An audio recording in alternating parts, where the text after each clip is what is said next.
د لوی او بخښونکي خدای په سپېڅلي نامه. په دې ویډیو کې به موږ او تاسې د پولیساکراید یو بل ډول یا هم یو بل پولیساکراید البته چې د اینولین په نامه باندې یادیږي په هغې باندې وغږیږو. دا ځوان خو ډېر زیات ورخطا دی او داسې سر خوږیږي چې اینولین بلا څه شي ته وایي. ستاسې په نظر باندې که چیرې دا انځور هم په نظر کې ونیسئ او له تاسو سره مرسته وکړي او دا هم په نظر کې ونیسئ او له تاسو سره مرسته وکړي، اینولین به تاسې څه شي ته ووایاست او د هغې د جوړښت په اړه به مو نظر څه وي. تاسې را سره خپل نظر د کمنټ یا هم د واتساپ له لارې شریک کړئ. ګورئ، مخکې تر دې چې زه خپله د اینولین د جوړښت په اړه او د هغې د طبي ارزښت په اړه وغږیږم، یو څه مخکې تر هغې مقدمه ږدم. هغه دا دی چې دغه فورمول دا اصلا د فرکتوز فورمول دی چې فرکتوز موږ او تاسې پیژنو یو مونوسکراید دی او یو کیټو مونوسکراید دی یا یو کیټوز دی چون د کیټون ګروپ لري. همدارنګه همدغه د فرکتوز مونوسکرایدونه یو له بله سره یو ځای کیږي او بالاخره څه شی رامنځته کوي؟ یو پولیمر رامنځته کوي او څرنګه چې موږ او تاسې د پولیساکرایدونو په پیژندنه کې ویلي وو چې کله د یو مونوسکراید پولیمر رامنځته شي هغه یو پولیساکراید دی او هغه پولیساکراید چې د فرکتوز د مونوسکرایدونو څخه رامنځته کیږي هغه د اینولین په نامه باندې یادیږي. البته هغه اړیکې چې د دوی ترمنځ دي هغه بیټا دویو اړیکې دي چې په تیرو درسي ویډیوګانو کې د اړیکو په اړه باندې موږ مفصل غږېدلي یو. هغه فرکتوز چې په اینولین کې وي موږ دوه ډوله فرکتوز لرو، یو یې ډي فرکتوز دی یو یې ال فرکتوز دی. ډي فرکتوز اصلا د اینولین په جوړښت کې شتون لري او د همدې پولیمر رامنځته کیږي او بالاخره اینولین ورڅخه جوړیږي.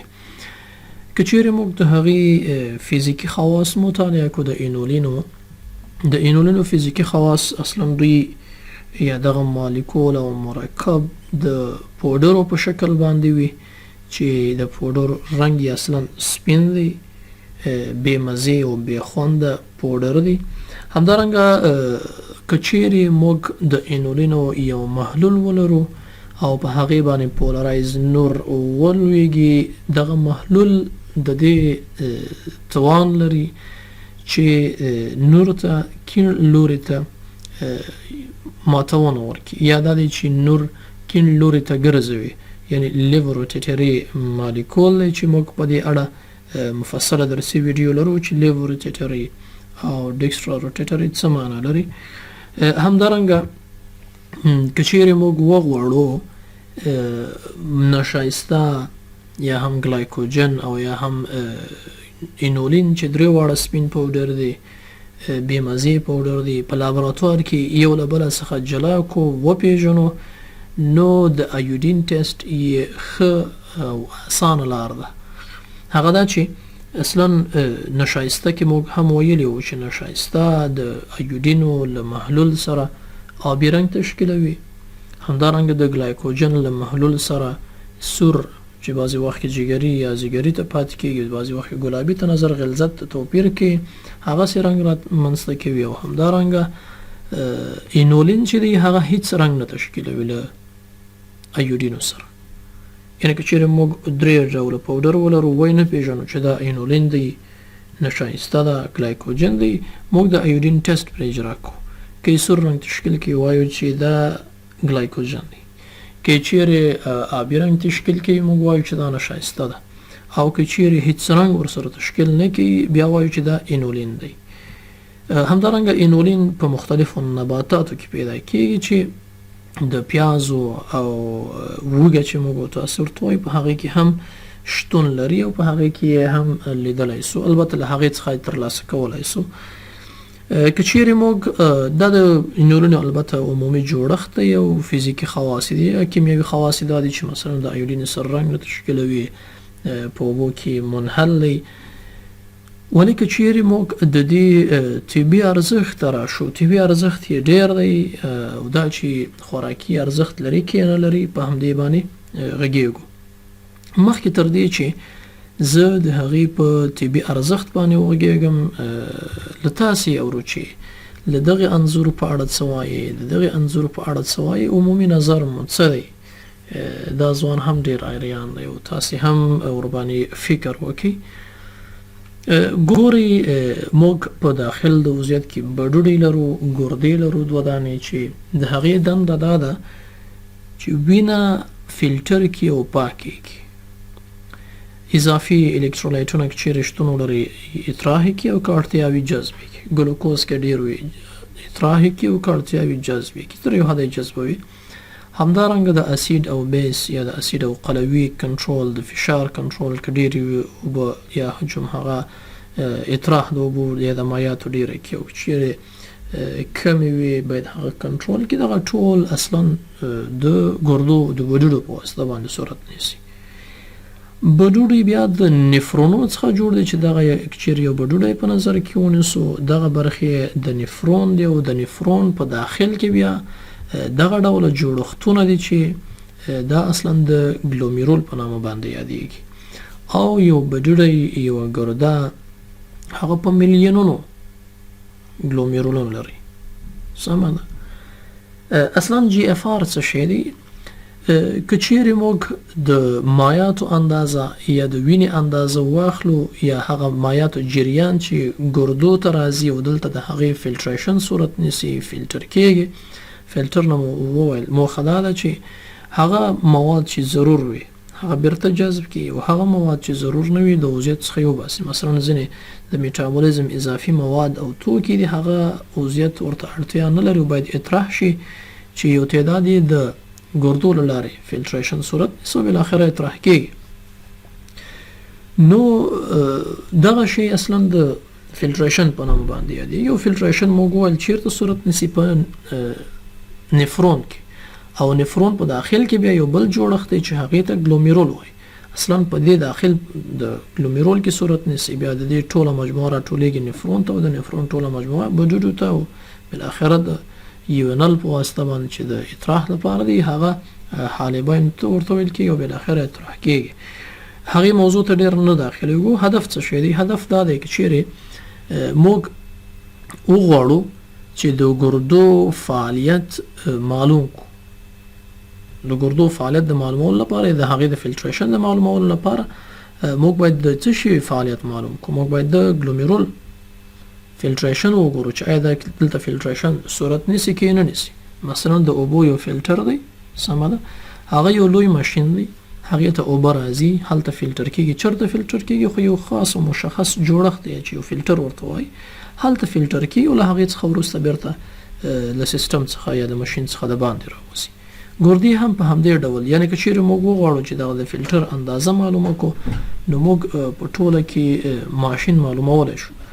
ولې که چیرې وغواړو دقیق معلومات ترلاسه کړو هلته موږ مجبور یو اړ یو چې خپله فلټر هغه کوم مشخص جوړښت چې دی چې هلته فلټریشن صورت نیسي هغه وګورو. په ګردو کې هم دغه ګلومیرول دی چې دا باید وکتل شي چې آیا دا درست کار کوي که نه کوي. کله چې دا درست او په سم ډول کار وکړي بیا نفرون هم په سم ډول باندې موږ ارزیابي کولی شو او بالاخره بډوډۍ هم. د دې لپاره چې دا وګورو چې آیا درست کار کوي که نه کوي د دې سرعت باید وګورو، یعنې څومره مایعات په نارمل شکل سره د 120 تر 110 یا 110 تر 110 چې عموما 115 اوسط نیسي. 115 میلی لیټره په یوه دقیقه کې چې 1.3 متر مربع کېږي دومره مایعات یا وینه دلته فلټریشن د هغې صورت نیسي. سمه ده. ولې که چیرې دې کې ستونزه وي، فلټر درست نه وي، د فلټر هغه نفوذي سوري هغه له اندازې غټ وي نو فلټریشن مایعات به ډېر وي، مایعات به ډېر افرازېږي، اطراح کېږي، یا هغه مرکبات چې په دې کې دي نو موضوع رانه اوږده نسي. که چیرې بیا دلته ستونزه وي دا فلټر بند وي نو مایعات به کم فلټر کېږي، یعنې هغه نارمل اندازه چې تقریبا 115 په اوسط شکل باندې نیسي 110 نه تر 110 پورې میلی لیټره فی دقیقه دی یا په یو وخت کې دا اندازه باید تغییر وکړي که چیرې دی کې ستونزه وي. دا اوس موږ څنګه معلومو؟ دا موږ دلته البته وبخښئ همدغه اندازه اصلا د ګلومیرول فلټریشن ریټ په نامه باندې یادېږي. سمه ده. نو که چیرې دی کې ستونزه وي دا اندازه تغییر خوري، عمر هم دی باندې تاثیر کوي او ناروغۍ هم ورباندې تاثیر کوي. نو په همدې پار موږ که چیرې وغواړو د دې هغه اندازه معلومه کړو چې څومره اندازه باندې فلټریشن صورت نیسي، موږ له انولین څخه ګټه اخلو. که چیرې موږ د هغې خوراکي ارزښت په نظر کې ونیسو، اصلا نشایسته او ګلایکوجن هغه ارزښت لري د انرژي د تولید لپاره یا د میټابولیزم کې د هغې میټابولیزم صورت نیسي. موږ په تیرو درسي ویډیوګانو کې وویل ولی انولین اصلا خوراکي ارزښت نه لري، ځکه موږ یو انزایم دی لپاره اړین دی چې هغې ته انولینیز وایي او انولینیز موږ په داخل د وضعیت کې نه د هغې لپاره جین لرو، نو د هغه انزایم. نو له همدې امله کوم خوراکي یا هم د انرژۍ د تولید لپاره یا میټابولیکي ارزښت زموږ لپاره نه لري. ولی د دې لپاره چې موږ وکولی سو د ګلومیرولر فلټریشن ریټ وګورو، موږ یې د دې په واسطه باندې کولی سو هغه په داسې ډول باندې چې ناروغ ته یوه مشخصه اندازه ورکول کیږي، لکه څرنګه چې موږ وویل چې دا اصلا خوراکي ارزښت نه لري، یعنی هضمیږي نه په داخل د وضعیت کې. څومره چې اخیستل شوی دی په همغې اندازه باندې بیرته د ګردو په واسطه باندې هغې فلټریشن صورت نیسي او اطراح کیږي. نو د دې بیا اندازه موږ ګورو چې د لپاره خپل سیسټمونه دي. دا درسي ویډیو رانه اوږدېږي نو ځکه ورباندې مفصل نه غږېږم، ولی د دې اندازه بیرته موږ په اطراح کې ګورو، په ادرارو کې د ناروغ ګورو چې څومره وخت بعد باید څومره اندازه وي، هغه بیله موضوع ده. نو د دې په واسطه باندې موږ کولی شو. همدارنګه موږ کولی شو چې د انولینو په واسطه باندې د عضویت د مایعاتو یا هم د اوبو اندازه وګورو چې هغه هم په همدې شکل باندې څومره اخیستل کیږي او بیا څومره حجم کې باید څومره اطراح شي. د ګردو او د بډوډو د اطراحي سیستم په واسطه باندې په داسې شکل باندې موږ کولی شو له انولین څخه ګټه واخلو. البته یوه یادونه باید وکړم چې ډېر وخت اوس له انولین څخه ګټه نه اخیستل کیږي، ځکه ستونزه پکې یو څه دغه ټیسټ ستونزمن دی، یو هر لابراتوار دا ټیسټ نشي کولی، البته طبي لابراتوارونه. نو له همدې امله له کریاتینین څخه ګټه اخیستل کیږي، ولې دغه ټیسټ هم شتون لري او یو دقیق ټیسټ دی چې موږ کولی شو د ګردو فعالیت هغې په واسطه باندې معلوم کو. که چیرې په هغې کې ستونزه وي، ناروغي وي، د انولینو په واسطه باندې کنټرول کولی شو. هیله ده چې اوس په دې انځور په معنا باندې یو څه سر مو خلاص سوی وي چې وینه راځي زړه ته او اکسیجن اخلي او بالاخره وضعیت ته او له وضعیت څخه ګردو ته، هلته باید تصفیه شي، د هغې فلټریشن صورت ونیسي او بیرته وضعیت ته ولاړه سي. نو دا هغه څه چې د انولینو په واسطه باندې البته وبخښئ د انولینو په اړه باید پوه شوي وای. مننه کوم له پاملرنې مو. که چیرې تاسو ته ستونزه پیدا کیږي، یوه پوښتنه در سره پیدا کیږي، زموږ د افغان میډیکل اینډ ساینس لیکچرز د یوټیوب کانال، د فیسبوک صفحې یا هم د واتساپ له لارې له موږ سره مو پوښتنې او ستونزې شریکولی سئ. انشاءالله چې کوښښ به مو دا وي پر خپل وخت تاسو ته رسیدګي وکړو. مننه کوم له پاملرنې مو.